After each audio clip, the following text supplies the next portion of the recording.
Olá pessoal, estamos de volta com o programa Vida de Empreendedor e hoje o nosso convidado mais do que especial, Alfredo Soares. Alfredo, uma das dificuldades que os empreendedores têm é sobre recrutar e reter talentos. Como que é esse desafio no dia a dia da Avetex? Cara, esse desafio é um desafio que a gente considera muito importante e crucial para o crescimento da empresa e para o longo prazo, né? O grande ativo das empresas não é investimento, hardware, tecnologia. O grande ativo de qualquer empresa são pessoas. Então, a gente não só tem uma área que a gente investe muito para a aquisição dessas pessoas, né? Para seleção, para o onboard dessas pessoas, como a gente também tem uma área de peoples, que a gente chama, onde investem muito no relacionamento, na evolução profissional, pessoal, né, no desenvolvimento das pessoas e na retenção desses talentos. A gente acredita muito que mesmo sendo a Avetex uma empresa de tecnologia, de software, a gente acredita demais que são as pessoas que fazem essa empresa. Então a gente vê, a nossa visão disso é o seguinte, pessoas com raciocínio lógico, são pessoas mais dispostas a aprender e aprender num tempo, num período menor. Então isso é por exemplo, dos skills que a gente mais valoriza.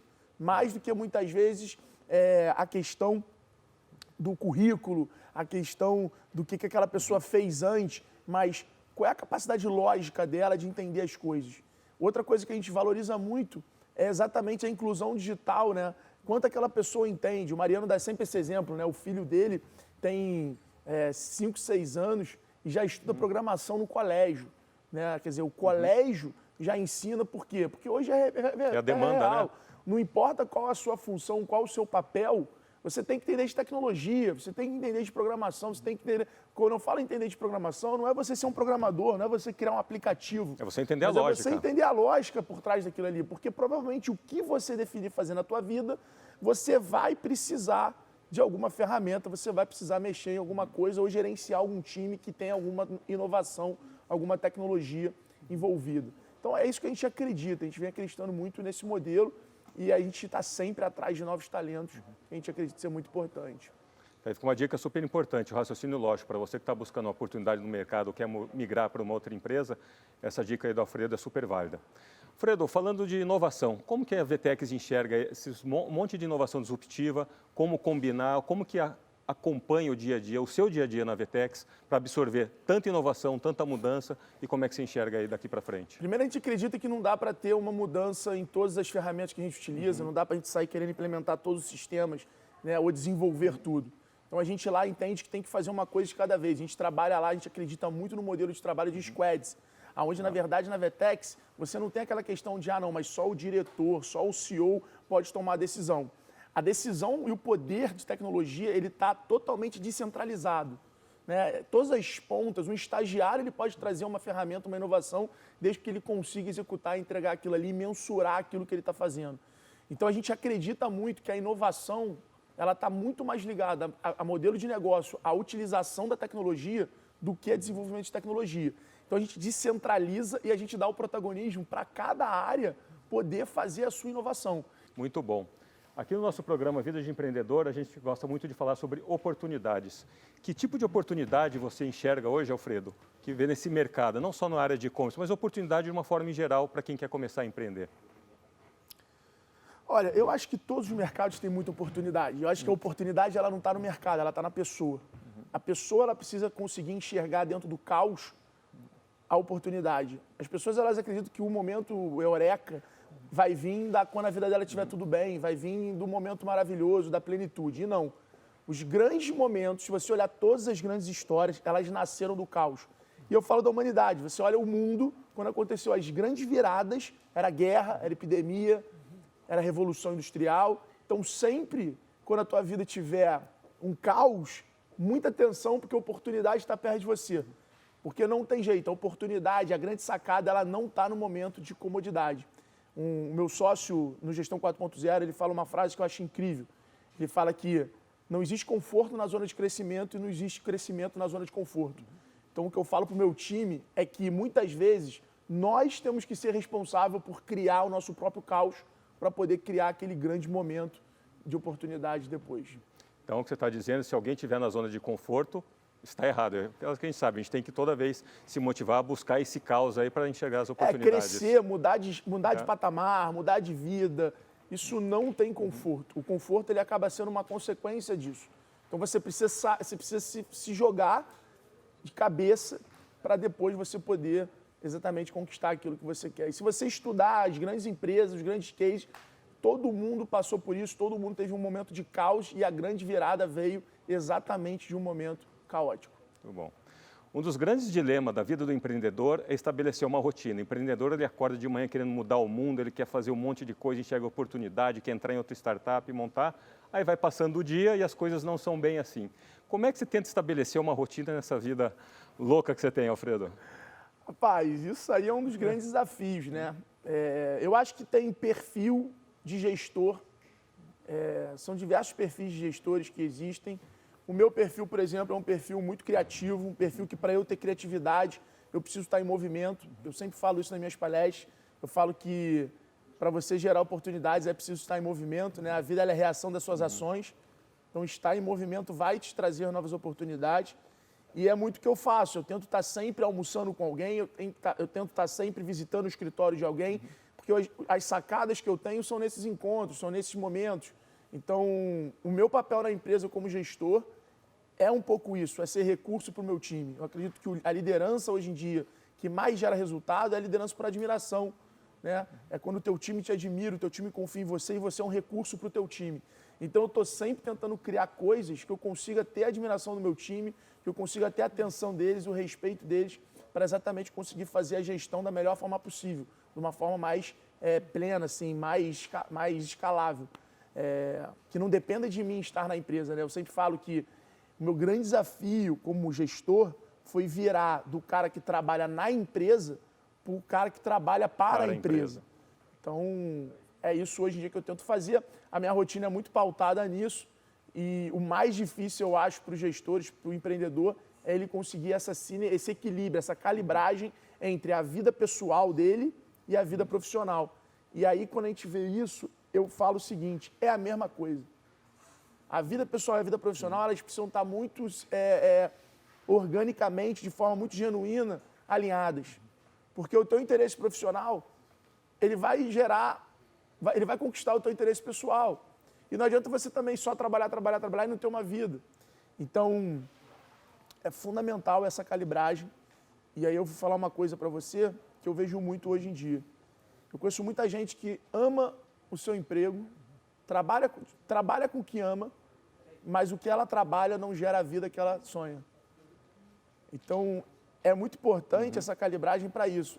Às vezes é mais importante você amar o seu emprego do que você trabalhar com o que ama. Porque o mais importante é ele conseguir ser capaz de te gerar a vida que você sonha. Senão você vai acabar trabalhando com o que você ama, mas tendo uma vida e essa expectativa vai acabar gerando uma frustração. Elas estão desbalanceadas aí. Exato. A gente escuta várias histórias de empreendedores que o grau para ele mensurar o sucesso do negócio dele, ele vai olhando muito pela quantidade de notas fiscais emitidas ou pelo faturamento e tal. O que é o sucesso para você no dia a dia? Como é que você sabe que você está indo na rota certa, você tanto profissional, pessoa física, quanto a sua empresa? Que indicadores que você analisa e fala, putz, estamos indo bem ou aqui acendeu um sinal amarelo? Cara, para mim o sucesso é liberdade, como profissional, como pessoa. Mas na empresa, o dar certo ou dar errado, a gente utiliza a ferramenta do NPS. Então a gente está sempre ali se comunicando com o nosso cliente. Você pode falar o que é o NPS para o pessoal que não está acostumado com esse termo? O NPS é uma forma de você mensurar em menos níveis, né? Você tem ali 3 níveis, basicamente, onde você consegue saber a satisfação do teu cliente. Então, ou ele é um detrator, ou ele é como se fosse isento ali, ele é neutro, ou ele é um promotor. Tá. Então, você tem ali as notas de 0 a 10, aonde você, se ele até 8, ele é neutro, de 8 a 9, até 7 ou 8 ele é neutro. Tem empresa chamada TrackSale, que é uma das maiores empresas de controle e gestão de NPS. Quem quiser saber mais, até recomendo procurar eles. Mas você consegue mensurar, então você tem esses 3 níveis, acho que até 7 ou 8 ele é realmente detrator. 8 a 9 ele é neutro e acima de 9 ele é promotor da tua marca. Quer dizer, ele indicaria para algum familiar. Existe um estudo que diz que se ele indicar a empresa, a solução, o serviço para algum familiar, é porque realmente ele gostou muito. Ele de uma certa forma, é a pergunta mais importante que você tem que fazer para um cliente. Você indicaria o meu produto, o meu serviço para alguém? Se ele falar que sim, esse é o... Mas não é esse. Tem toda uma metodologia por trás, porque não se trata da resposta, se trata da pergunta que você fez. Então, às vezes, você faz uma pergunta errada, você não consegue ter uma resposta. E aí, o que eu costumo dizer para o meu time é: o nosso cliente é o principal consultor do nosso negócio. Muitas vezes, o nosso cliente é um cara top, é um cara com conhecimento gigante e a gente não utiliza ele da forma certa. A gente não faz a pergunta certa para ele. A gente vai perguntar: gostou? Está satisfeito? Só que você pode perguntar: você acha que eu poderia melhorar alguma coisa aqui? Isso muda completamente a pergunta que você fez e a resposta que ele vai dar. Então, utilizar mais o cliente como consultor, às vezes, é mais jogo do que gastar milhões em consultoria. E quando você fala do detrator, o cara que às vezes está falando, não mal, ele criticou a sua marca, tudo, como que você capta essa informação e coloca no dia a dia, processa para tentar evoluir? Olha, a gente está em constante contato com o nosso cliente, a gente sempre filtra essa informação e tenta entender se o que ele está falando é algo que vai melhorar o produto para o bem comum dos usuários, se o que ele está falando, se ele é o perfil de cliente ideal, porque muitas vezes o erro das empresas é que elas vendem para quem não é o perfil do cliente ideal delas. Então, o mais importante hoje para você construir um negócio de crescimento exponencial, de tração, é você definir o perfil do cliente ideal e você conseguir efetivamente fazer com que o seu marketing busque aquele cliente para o seu negócio.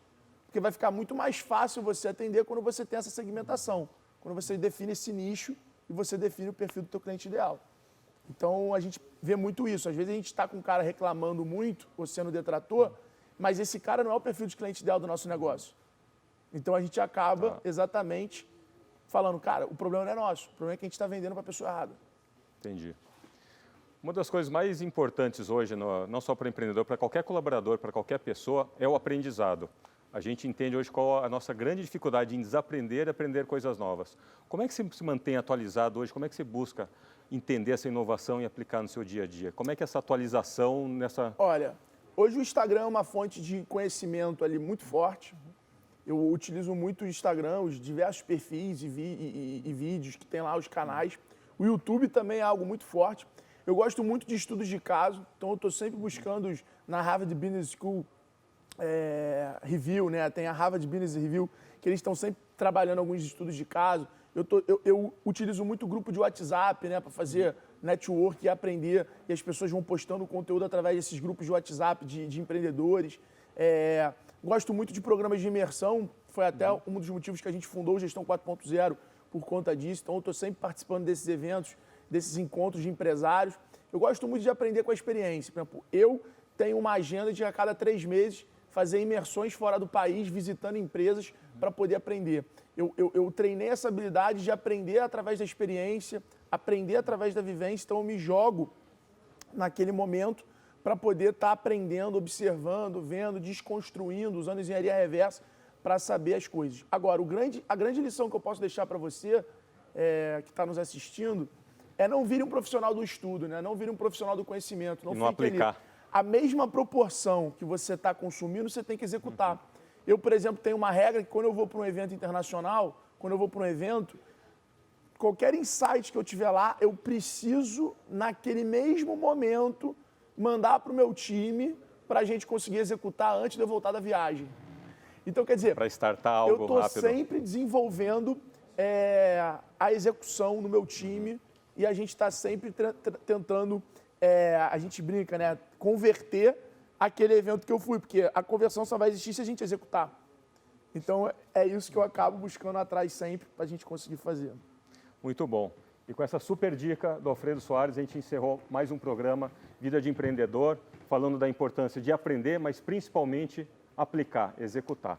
Alfredo, bora vender? Bora vender. Obrigado pela sua presença. O livro fala disso, né? O livro fala sobre a questão do poder da atitude, onde a maior ferramenta que eu usei durante a minha jornada e utilizo até hoje é a atitude de realmente quando querer ir lá e fazer, quando você acreditar ir lá e fazer. Então a atitude ela precisa se tornar uma ferramenta, um recurso seu para você conseguir alcançar o sucesso. Sem a execução, sem a atitude, você pode ser o cara que mais entende, você pode ser o melhor cara do mundo, você provavelmente não vai conseguir chegar onde você quer chegar.